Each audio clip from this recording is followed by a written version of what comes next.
हमारा पुराना स्टेशन है, लागे ना केहू के नजरवा करिया लगा। इनके साथ हम वीडियो में काम कर चुके हैं। इनके आप जैसा लड़का को देखलस त कहलस का कि सब कहे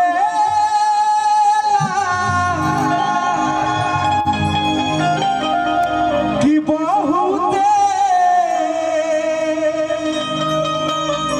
अरे सुघर बारू तू।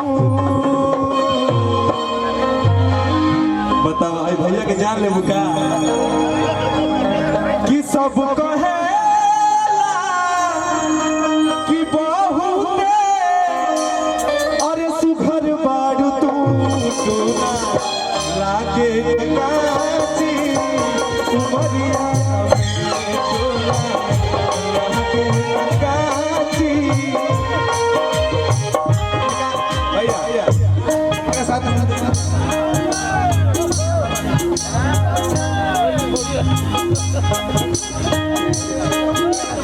देखिए कहा जाता कि जहाँ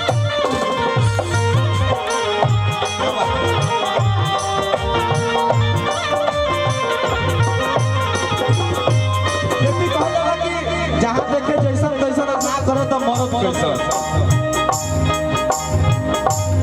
सब कहे कि बहुत सुघर बारू तू टोला लागे काची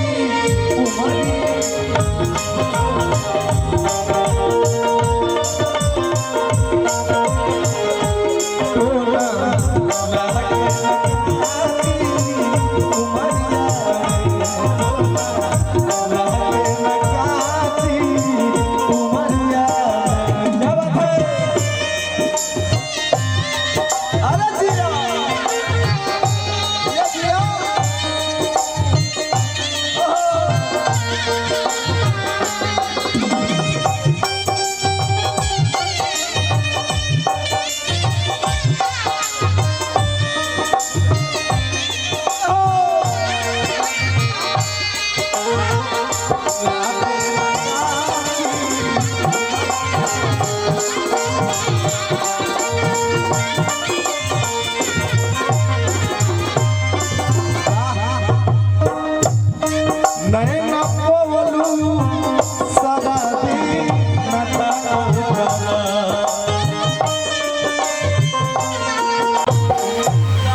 देखिए हमारे चाचा जी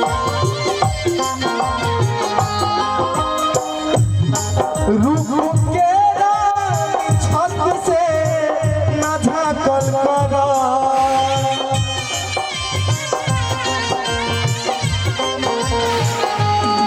नैना पवलू शराबी ना झाकल करा रुक के छत से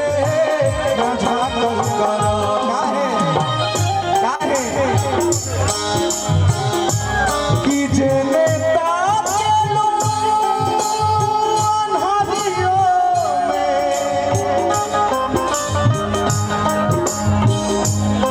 जेने ताकेलू अन्हारियों में अजर हो जाला जेने ताकेलू अन्हारियों में अजर हो जाला खुशबू भरता नजरिया में ऐसा खुशबू भरता नजरिया में सब कहे लव यू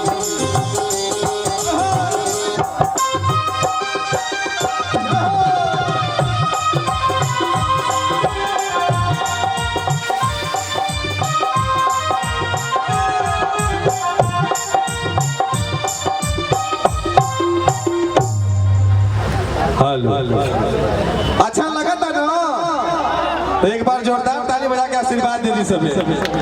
अरे क्या बात।